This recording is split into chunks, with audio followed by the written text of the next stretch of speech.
obviously I was a ball player, and I can remember one particular game. It was 2-2, and I think it was last minute, and I was dribbling in my own half and got caught with the ball, and Barnsley went away and scored, and we got beat 3-2. And as Neil Warnock was sort of strangling me in the dressing room, he says, if I catch you dribbling again in our half for the rest of the season, you won't be playing. For the rest of the season, I never dribbled once in our half. And as I got older, and as I realised the importance of keeping the ball, especially in our own half, it taught me a valuable lesson. I was obviously too young to listen to it at the time and too stubborn, but it was definitely a valuable lesson which I kept with me later on in my career. Hello and welcome to When Football Began Again, the podcast that takes a nostalgic look at the Premier League era.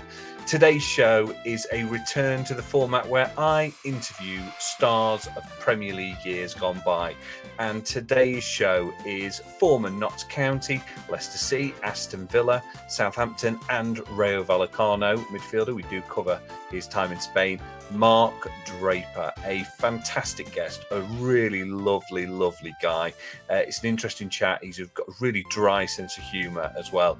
That really comes across in the show. More on that in a moment.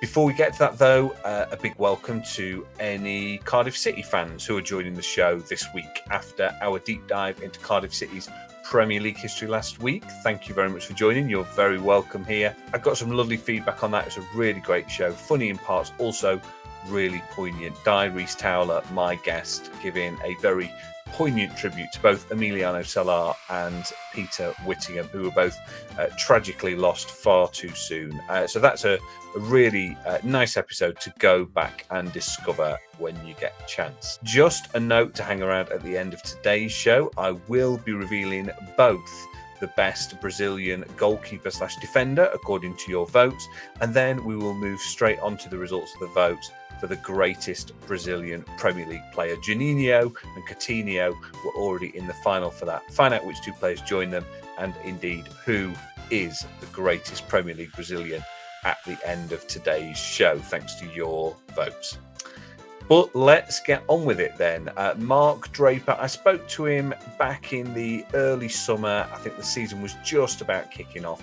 He had high hopes for both Notts County and Aston Villa, and I think both of those have proven to be pretty well founded as the season's gone on so far. We also chat about his very talented offspring, Denny, who is making waves at England women's youth level at the moment, and all of his plans for football coaching and how he's extending that into women's and girls football as well. A really lovely guy, and plenty to enjoy, especially if you support one of the teams that Mark Draper turned out for. So here we go. My chat with Mark Draper. Enjoy. Joining me today to discuss his Premier League career and football career in general with Notts County, Leicester City, Aston Villa and Southampton, it is Mark Draper. Mark, welcome to the show. Thank you for joining me. How are you? Yeah, thanks, Carl. Thanks for inviting me on. Really well, thank you. Just back from a bit of a break, so getting back in the swing of things.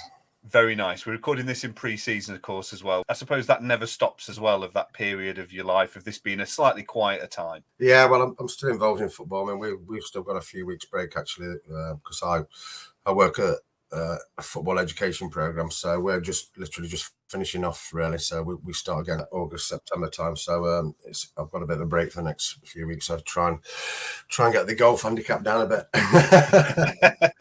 Nice. So the weather's not bad for it as well at the minute. I mean, let's go back to the beginning of your career. You signed for Notts County as a youngster. I mean, how old were you when you first joined Notts County, and how did that move come about? I actually joined Notts County when I was 9 years old. I was there on and off 17 years altogether. So, I mean, it would have been 1979 when I first joined. That sounds a long time ago. So, yeah, I started as a schoolboy, playing for my local club, Sandaker Town, and obviously got scouted as a sort of 8-year-old and started going down training there and spent the next, until 24, so the next 15 years. I went back there again later in my career, but that's another story. But yeah, some great years in Notts County, and a great academy at the time. Loads of lads came through the academy and went on to play first team and had good careers. So some fond memories, yeah.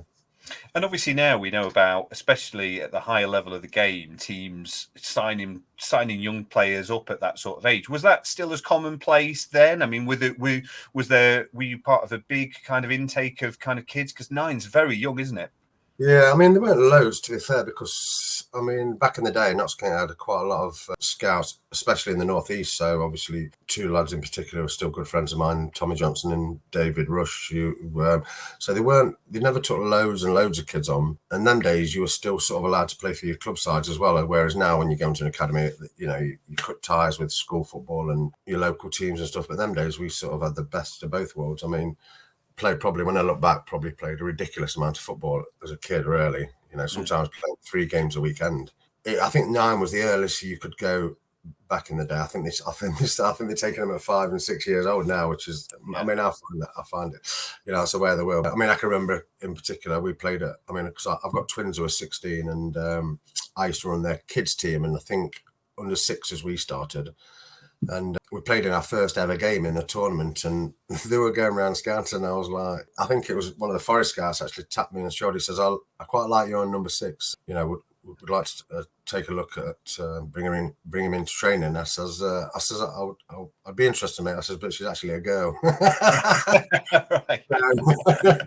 But yeah, they're literally taking him at the first game, which is, I still think they should be allowed to play a little bit with the mates and enjoy it. But like I say, at the end of the day, that's the way football's going now. They don't want to miss out on any talent. It's a big fight for all the talent. So like I say, you can't change it. No. Well, I mean, you break into the Notts County team in 88, 89 as a teenager, quickly establish yourself as a key player in that team as well, before winning promotion into the second tier in 1990 and straight up into the top flight in 91. So 2 consecutive promotions in your very early career. You're working under Neil Warnock in this period, who's obviously making a big name for himself as a manager at the time as well. What was it like playing in that side, playing for Neil Warnock and making that step up after each promotion? How noticeable was that? God, I could go on forever with the stories with Neil Warnock and our team in Notts County. But I mentioned to John Barnwell, he was actually my manager when I signed pro when I was 18.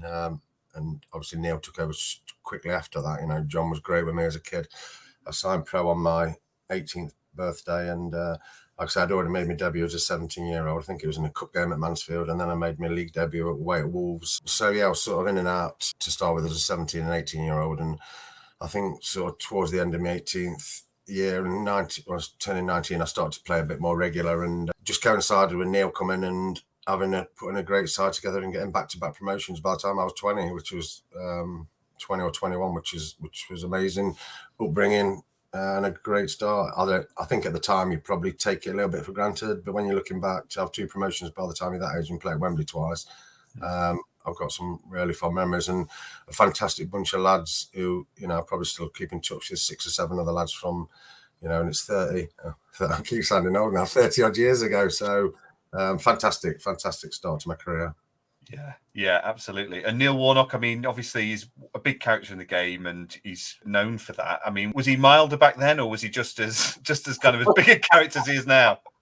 I think you're worse back then because we weren't on telly as much. I mean, we actually, unfortunately, last time we bumped into each other was only a few months ago at Neil's assistant's funeral. Actually, Mick Jones, who was a great coach and a friend, and we ended up going back to Pride Park after the funeral, and there was me, Tommy Johnson, Craig Short, Chris Short, and we could have sat there for hours, to be honest. We were just laughing and telling stories, and we could, like I say, we could have been there all night. And Neil was on top form as usual.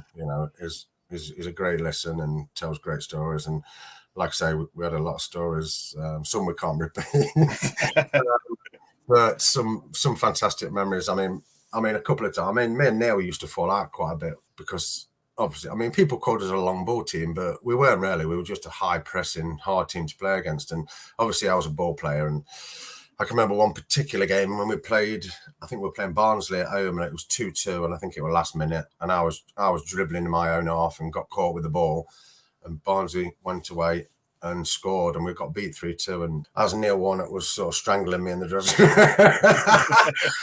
he said to me, he says, if I catch you dribbling again in our half for the rest of the season, you won't be playing. So for the rest of that, honestly, it's gospel truth. The rest of the season, I never dribbled once in our half. And as I got older, And as I realised the importance of keeping the ball, especially in our own half, it taught me a valuable lesson. I was obviously too young to listen to it at the time and too stubborn, but it was definitely a valuable lesson which I kept with me later on in my career.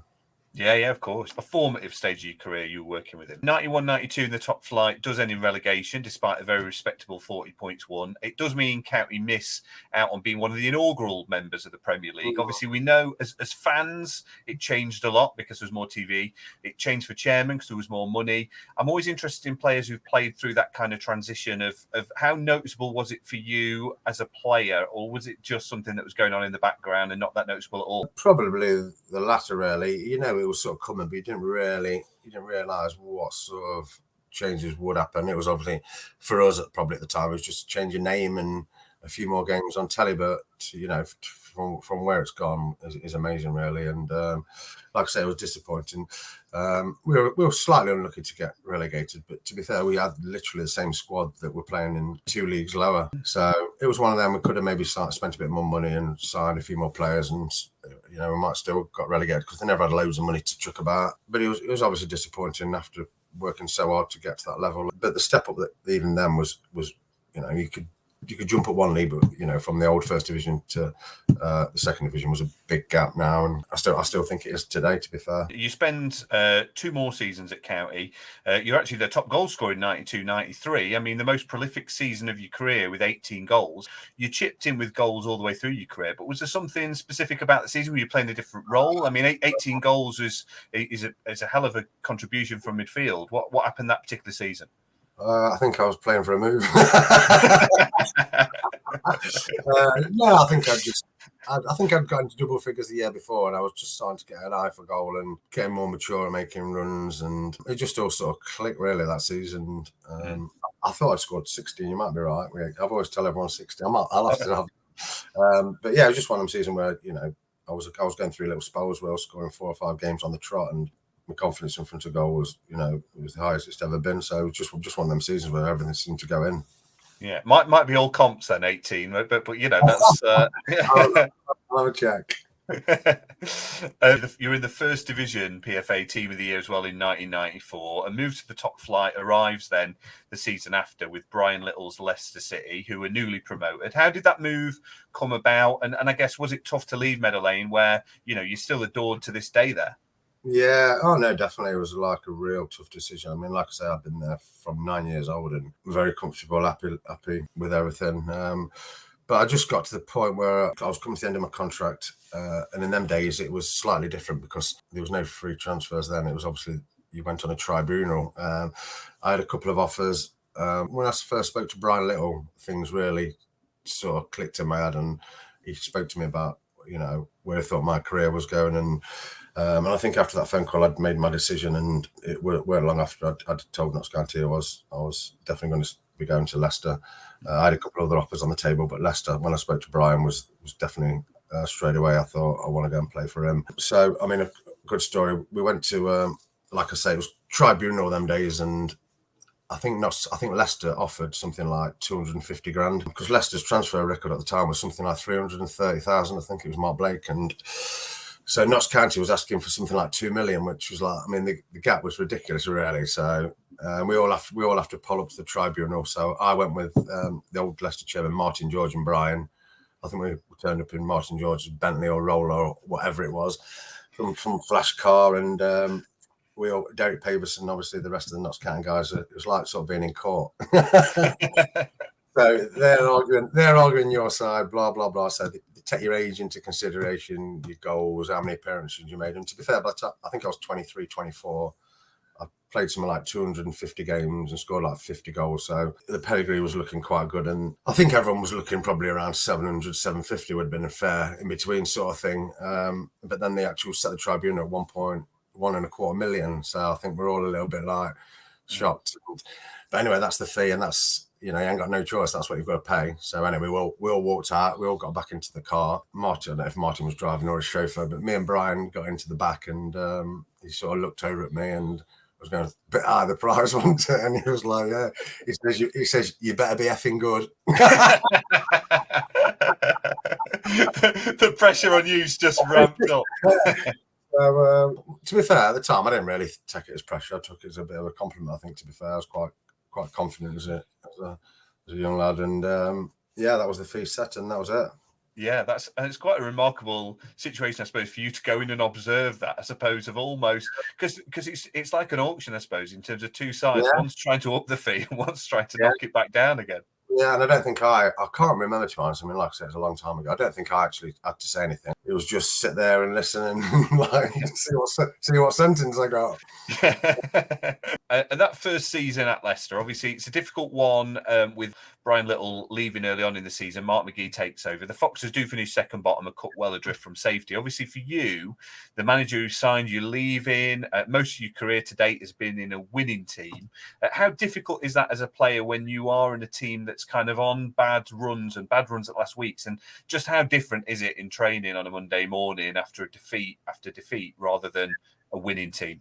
It was a strange season, really. I mean, my first game was live on Sky against Newcastle, and we got a bit of a hammering. I think we got beat 3-1, but against a real top Keegan's Newcastle side with Beardsley and I think Cole, maybe, if he'd gone there already. But I missed a penalty on my debut as well, so it was a tough debut to take. But even though things didn't go great, I still really enjoyed the year. I kept my sort of form most of the year and did my level best to keep them up, and obviously was gutted when Brian decided to leave. I'm not sure how long. It weren't long, probably. I'm not sure would it have been about December or something. I can't remember.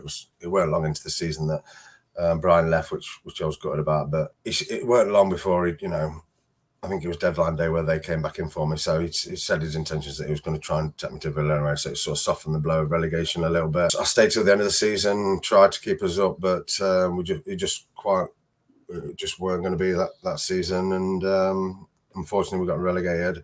But I still got great fond memories at Leicester, great club. Still, like I say, still got friends from there, and disappointing to go down, but we were just a little bit short that year, to be honest. Yeah. And as you say, after relegation, Brian Little does sign you for a second time, this time bringing you to Villa Park for 95-96. And what a season you're going to have there as well. It starts with that famous 3-1 win over Manchester United, leading Alan Hansen to utter the famous words, "You'll win nothing with kids." I mean, what do you remember about that match? It's obviously still remembered to this day. It's still wheeled out. Often I think the Villa perspective of that day is often forgotten. It's always about Manchester United's young players and Alan Hansen's quote. But what was it like to make your debut, to beat that Manchester United team, and to that's still played to this day?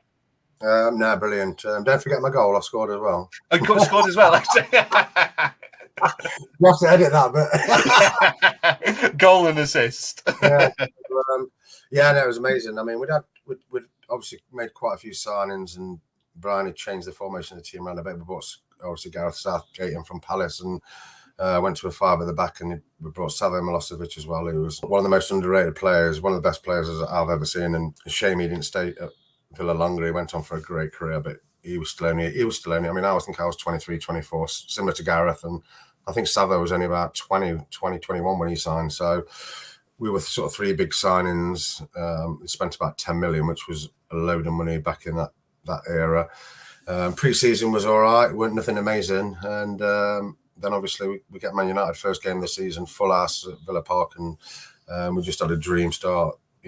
Played unbelievable for the first half, and we're 3-0 up, and managed to hang on to, not really hang on, but Man United came back a little bit in the second half, but we were still comfortable winners. For all of us who are big money signings, there's a lot of pressure, and playing at Villa Park, obviously I didn't probably realise how big of a club they were till I actually got there. And to have a start like that to score was absolutely amazing, and set us on the road to which was an unbelievable season. Yeah, absolutely. You finished that season in 4th. You reach an FA Cup semi-final, and of course you lift the Coca-Cola Cup with a convincing 3-0 win over Leeds. And for anyone watching on YouTube, there is an image from that match, I think, behind us as well. I mean, obviously every kid dreams of playing at Wembley. You'd already played at Wembley, as you've already referenced. But can you describe that sort of 24 hours before a match like that? Do you know the team? Are you finding out the team an hour before kickoff? Are you finding out the team the day before? What's the deal with that? I think actually it was quite late. I think the majority of the team was sort of set in stone a bit that season. But I'm sure Paul McGraw had picked up a bit of an injury, and Steve Staunton had been playing in the back 3, in the back 5, 3 centre halves, and I think that was the only decision that was really pending. And obviously, I think Brian late on decided to put Paul McGrath back in, which obviously Steve Staunton wasn't too happy about. But obviously, to struggle to leave someone like Paul McGrath out of any side, it was just one of them days where everything went perfect. I'd fortunate to play at Wembley 3 times before I went there with Villa, and but this is the first time.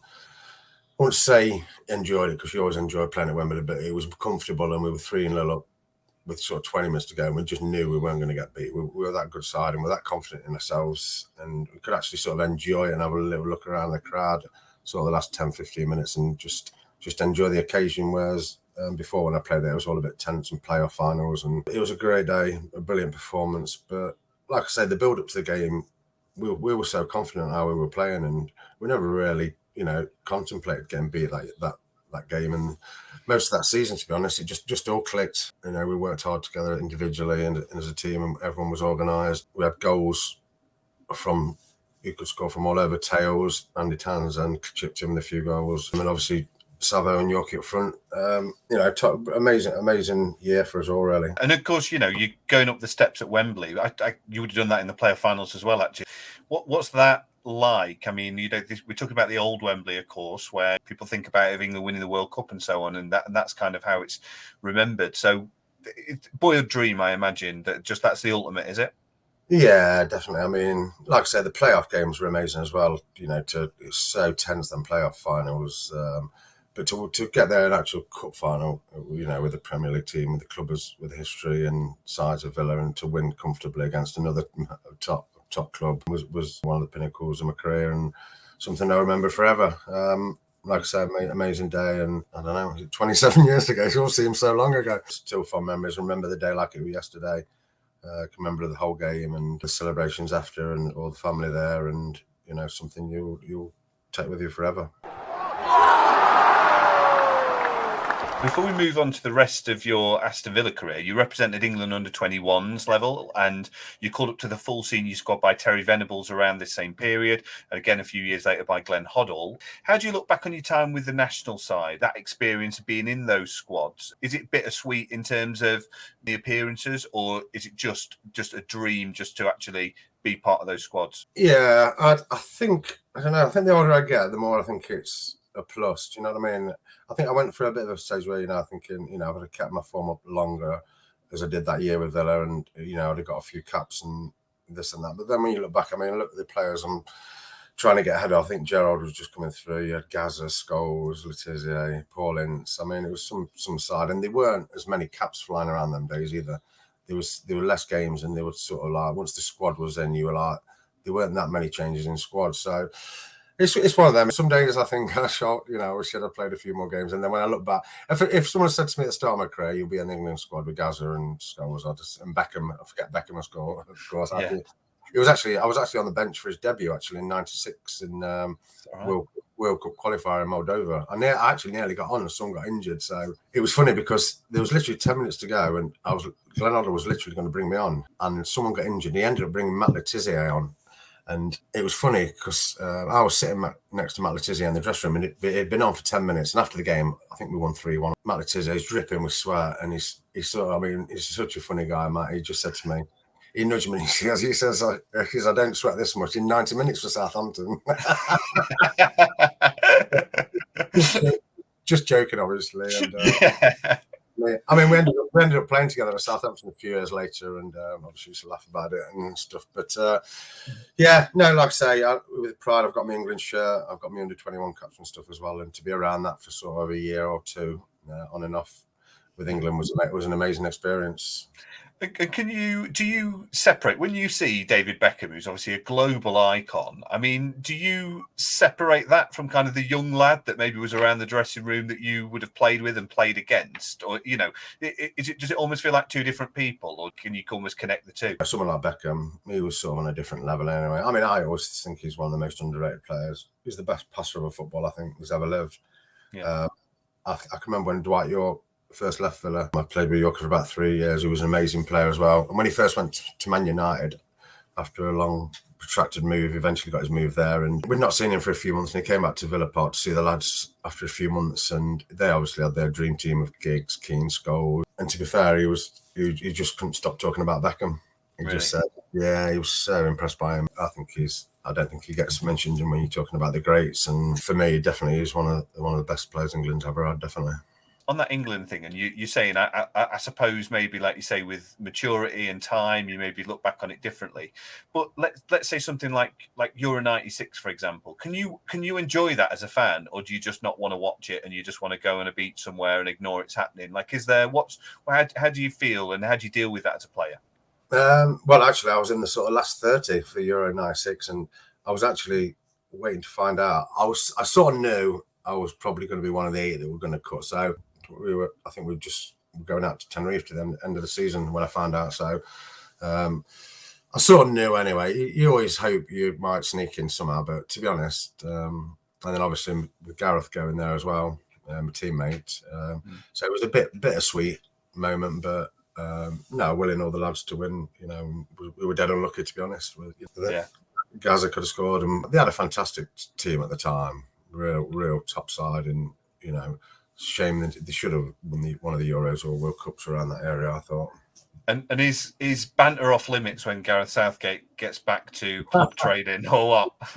Oh dear, yeah, he got a bit of stick about the penalty. That's the dressing room, and there's nothing goes by that. Obviously, it only goes on for a little bit, and then you move on because you know it's obviously a real tough moment for Gareth. But it just shows what the character he is and still is, and to see what he's gone on to achieve, which is amazing. Yeah, absolutely. And he'll be doing the pizza advert before too long anyway. So back to Villa. You qualify for Europe again in 96-97 and 97-98. It's all changed, though, when Brian Little's replaced by John Gregory. The new manager has a pretty instant impact on form. From his first game on the 28th of Feb to the 14th of November, you actually win 26 of 32 Premier League games, losing just twice in that period. I mean, you're top of the Premiership on Christmas Day, despite selling Dwight York as well to Man United. Had you stretched that form out over one season rather than 2, you'd have probably been league champions. What was so special about that dressing room and John Gregory and that period? Because it seems like you've had a good period at Villa and you've found another gear in this season. Yeah, I don't know. I think it does happen. Like I always think Brian was a bit unfortunate to lose his job at the time, and I was gutted he left because obviously it was a big part of me moving up my career, and obviously John was his coach and at Leicester and at Villa as well, and we just ended up, like I say, clicking into gear and having a great run. I don't think there was that many changes made. I think John had signed a few players, and it was just one of them where we just seemed to click into gear for a while again. There were some good players there, and it was a good squad for the 4 or 5 years I was there. I don't think we finished outside the top 7 or 8. So. No. I think we probably took it for a little bit for granted at the time. So over that period, on and off, we had some real good sides and some great memories. On behalf of kind of everyone who couldn't work out what was happening at the time, David Unsworth joining Villa for 5 minutes and leaving again. How does something like what was going on in the dressing room with that? I don't know, to be honest. It was really strange. I think he ended up going to West Ham after that. Yeah. I think he got his bearings mixed up a bit or something. Yeah, I don't know. I think he obviously just changed his mind or something else. I think that might have been just an excuse about the travelling and stuff. I don't think anyone got to the real bottom of that story. No. Didn't hang around too long. But by 99-2000, your time at Villa Park is coming to an end. Before a switch to Southampton, you spend a short time on loan at Rayo Vallecano. Now, obviously, it's become a bit more commonplace, but actually, English players, British players going abroad was still quite rare, and it was definitely quite rare then. How did that loan move come about to Spain? I think we'd played over the last sort of 3 or 4 years. We've played quite a lot of Spanish teams in the UEFA Cup. We played Atletico Madrid, Atletico Bilbao, Celta Vigo, and I'd always done pretty well in the UEFA games. And I think that's where the move came from. I was out the side of Villa. I sort of fell out of favour with John Gregory. And it just happened. I got a phone call Monday morning. It was deadline. I think it was deadline day in Spain. So I literally had to make a decision there and then on a Monday morning and be in Spain in the afternoon. I decided rather than sitting on the bench, I might as well go and try it and see. And I enjoyed it. And that different culture. I talked to Brian Dean about this on an earlier episode, and he, really loved his time in Portugal. I mean, is it just something that you think that more players should do? Yeah, I think it took years, really. I think it's just starting to happen now. I think Loftus-Cheek's just gone to Milan. Yeah, I think back in the day, I don't know, for whatever reason, that the Spanish or Italians, Germans didn't quite rate the English player. I don't know, or the English players didn't like travelling. It was just something that was quite uncommon, and I just thought, let's go and try it. And I loved it, to be fair. I probably wish I'd gone maybe a couple of years earlier. I can always remember speaking to Chris Waddle about it, and he loved his time in France. And like I said, it's just different culture. I was living in Madrid, which was amazing, and yeah, definitely something that I don't regret, and it was something that I thoroughly enjoyed. And in that period, were there any obviously there's some massive names in the Spanish league at that time. Were there any particular players you came up against in that period that you kind of thought, I've got a job on today?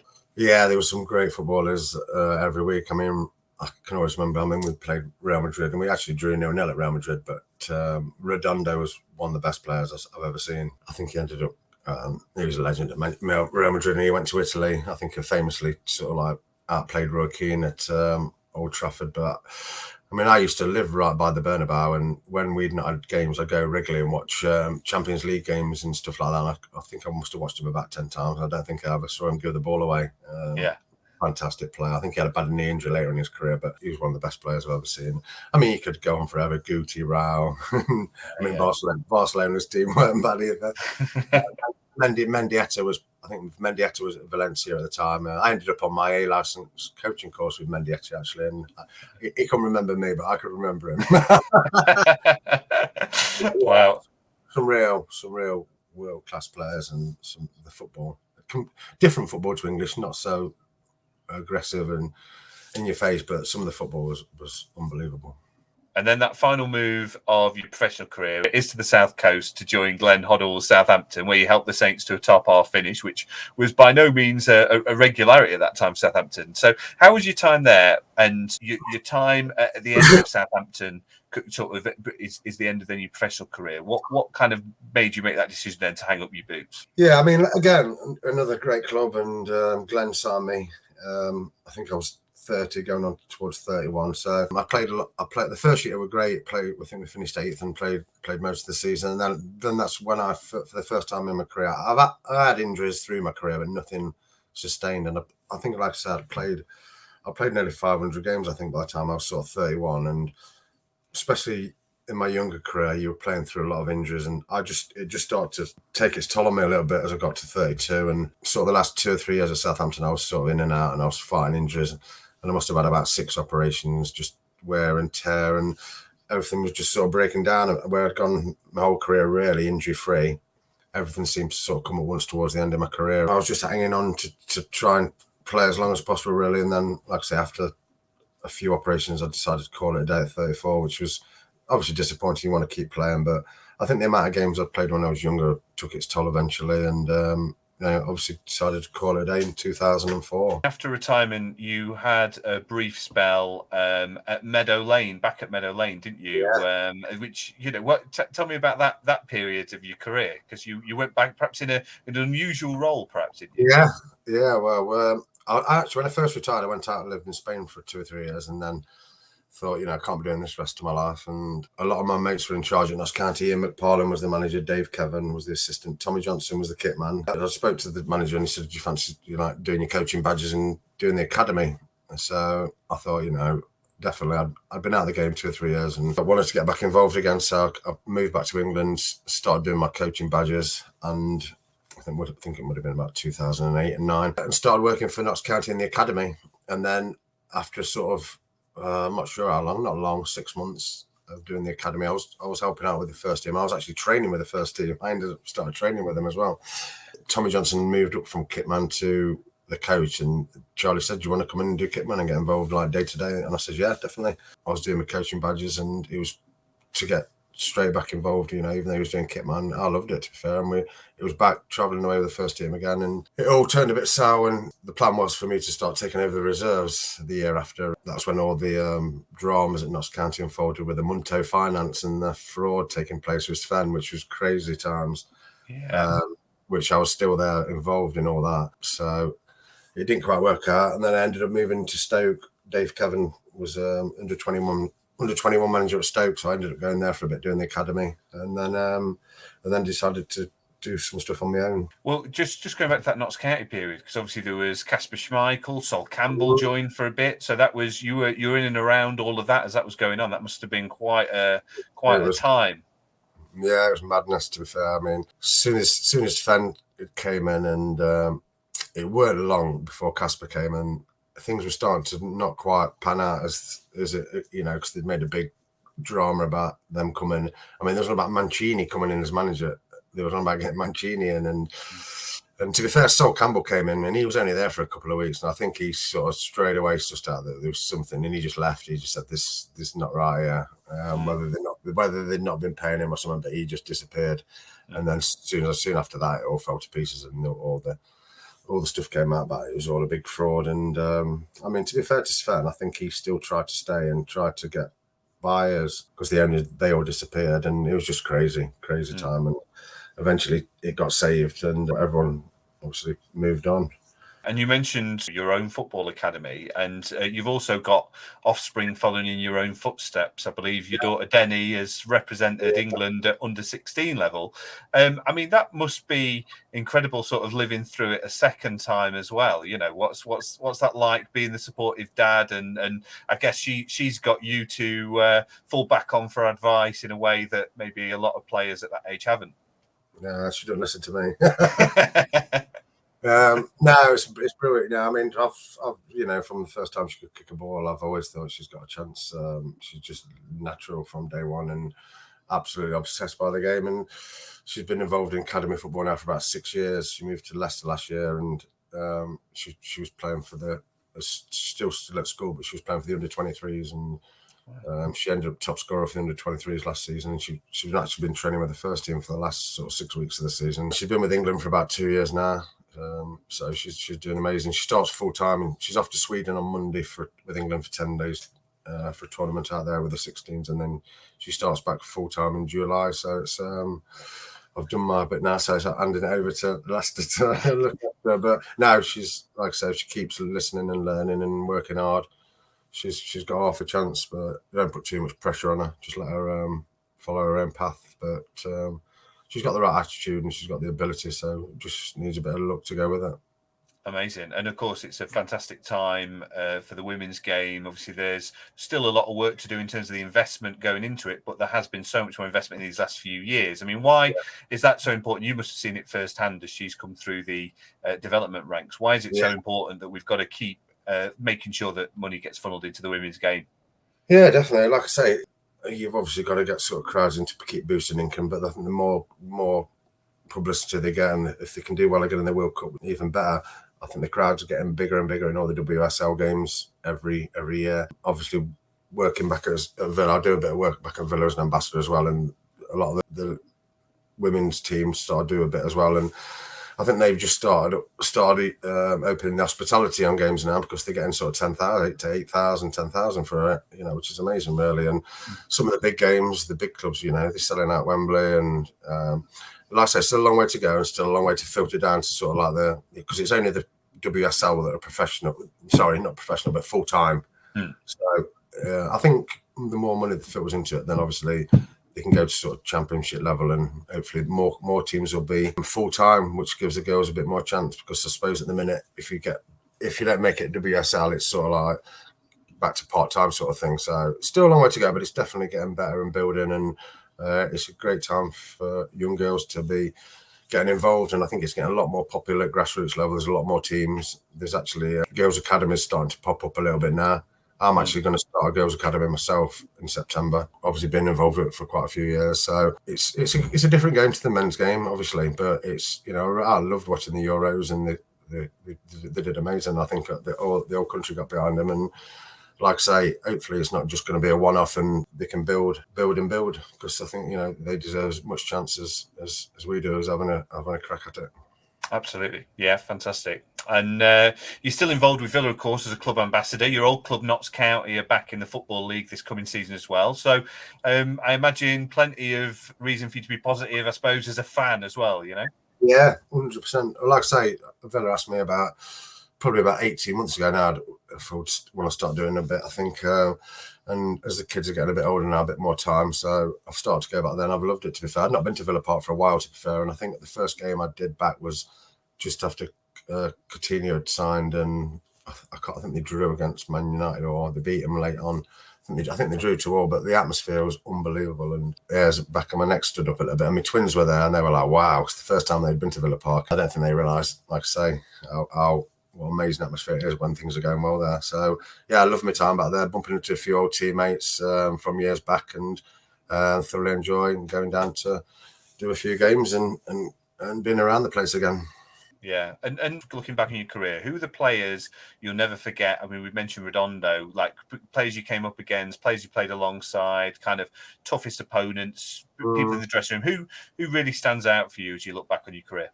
So hard, because so many. I mean, I always consider myself as a good Premier League player, but then there's like the elite, when you're talking about your Gerrards and your Lampards. I mean, for me, the best player I've ever played against or seen is Gaza. As a young lad, he did things that you just can't imagine. And he's the only person probably I've been on the pitch with and just thought, wow, that is some of the stuff. How does he do that? And so quick and powerful. And then obviously, Thierry Henry was amazing. Zola, Bergkamp, different class. Beckham, Giggs, he just got Scholes. Yeah. Ginolas, he was a great player to play against. But just so many. I mean, I could probably go on for another 10 minutes naming names, but just some amazing players in a great era of football, I still think. Yeah, those names you just mentioned, I mean, all iconic players, aren't they? All absolute iconic players. Yeah, forgetting Owen, Fowler, Ian Wright. It's just so many good. Sheringham was a fantastic player. I mean, I'm a Forest fan, so he was at Forest for a while as well. So yeah, some Stuart Pearce, Des Walker I'm a little bit, tiny bit before my time, but still top players. Did that opportunity, obviously, when you were at Notts County, you mentioned a couple of teams came in for you, Leicester and stuff. Is there kind of always that bit of a dream of, say, playing for Forest, of the team you support or the supported as a boy, or does it become more professional at that point? And actually, yeah. I mean, I actually turned Forest down twice, believe it or not. I mean, unfortunately, I lost my dad years ago when I was only 21, just before the playoff final, and then he was a massive Forest fan. I think if he'd probably still been alive, I'd have gone.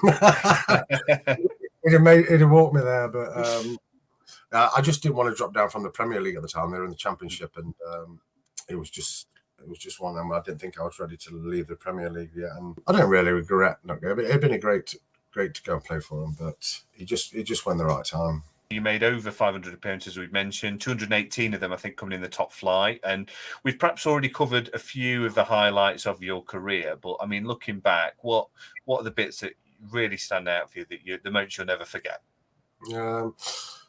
Definitely my goal against Man United on my debut, because, like I say, so much pressure, and moving to a completely another level of club and, settling the nerves. That was probably as well as one of the best moments, the biggest relief. Obviously, the cup final at Wembley was an amazing day. Being picked for England for the first time, and probably the 2 playoff finals with Notts County as well, the main highlights. But just playing in general, to be honest, at any level of profession is a great achievement, and I enjoyed ups and downs along the way. But majority of the time, I had 18 years at it, and I can't complain. So pretty, not bad. It's all right. Yeah, no, it's great. And how do you, in 1996, how do you find out you're in your first England squad? Is it a phone call from the FA? What happens? I'd actually got picked while I was at Leicester but that was more for a training squad with Venables. But I actually, when I first got picked for the squad, I was drafted in as it was an injury, and it was, I don't know if I'd been in the England squad before, but I always remember Glenn Hoddle ringing me on a Sunday night and saying, you need to get your stuff ready. You have to Moldova in the morning. Your car will be picking you up, and put the phone down. I was thinking, wow. I think I'd been out the night before. I think I had a bit of an hangover as well. I had to liven up shoppers and get packing. Yeah, I always remember that phone call on the Sunday night from Glenn. Nice. Direct from the pub to Moldova. It's amazing. Well, Mark, it's been an absolute pleasure chatting to you. Thank you so much. Do you want to plug your academy? Definitely. Yeah. It's called the Draper Norton Football Academy. It's based at Nottingham University for 16 to 19-year-olds. So if you're a school leaver, we've got amazing facilities, great couple of great teachers and coaches there, especially with the girls as well. I'm starting with the girls in September, so any girls out there who are interested in playing football straight from school, a full-time football education program, it's a great setup. I've been there about 8 years now. I've got a great relationship with the university, and it's a real good place to train and do your education for a couple of years. Yeah, fantastic, and who knows, we may see Denny as a lioness in the not too distant future. Fingers crossed. Fingers crossed. Fantastic, Mark. Pleasure to speak to you. Thank you so much. Cheers, Carl. Thank you. So that was my chat with Mark Draper. What a top guy. I think you could really feel that kind of cautious optimism, that kind of loving dad who doesn't want to put too much pressure on Denny, but she is a real talent. And what better person, what better mentor could she have than Mark Draper, who has played at the top level and played at the top level for such a long time, a really great player. So I'm sure those kids and young people who are being coached by Mark Draper at his football academies are getting a great education. Lovely guy. Really enjoyed that. So as I promised at the start of the show, the results are in. Perhaps unsurprisingly, Alisson and Ederson saw off Rafael da Silva and David Luiz in the semi-finals for the best goalkeeper / defender. They went into the final with Juninho and Coutinho, and that went out for public vote earlier today, and the results are in. Juninho is your greatest Brazilian Premier League player. 67% of the vote he got. Alisson was behind him with 22%, Ederson with 13%, and Coutinho lagging on behind in fourth. So Juninho is the greatest Brazilian Premier League player of the Premier League era to date after 31 seasons. He goes into the Premier League of Nations Hall of Fame. A huge accolade for him. I'm certain you'll agree. Next week, it's the return of our Premier League count up the all-time Premier League table. We're up to 44th, and it is Oldham Athletic. 2 seasons in the Premier League in the early 90s. A very nostalgic episode with 2 comedians, Che Burnley making his debut on the show, and Stevie Gray, who's back. Stevie was in my 93-94 episode, I think. He's a really great guest. It is a very funny episode and very nostalgic. They are huge Oldham fans, and they have got a lot of gallows humour about kind of what's gone on at Oldham since the early 90s. So that is well worth tuning in for. That will be next week. In the meantime, as ever, please subscribe, like, leave a review. The subscriptions have been climbing and the views have been climbing week on week on week. I really appreciate that. And every view, every like, every subscription helps me find more people commenting as well on YouTube and getting that engagement. So leave a comment. If you've enjoyed today's show, leave a comment perhaps with your favourite memory of Mark Draper or just any of the videos. That really helps as well as we discover and hoover up new listeners and viewers each week. You can also buy me a coffee at buymeacoffee.com. The link is in the description if you wish to. It's just an option to leave a small tip, basically, if you're enjoying the show. But to be perfectly honest with you, a share, a subscription is even more important than that. So if you do anything this week, I'd love you to like, subscribe, and share the show. But that's it for this week. Next week, Che and Stevie, Oldham Athletic. It's a really great show. I hope to see you back here. Until then, thanks for watching. Thanks for listening. See you again next time.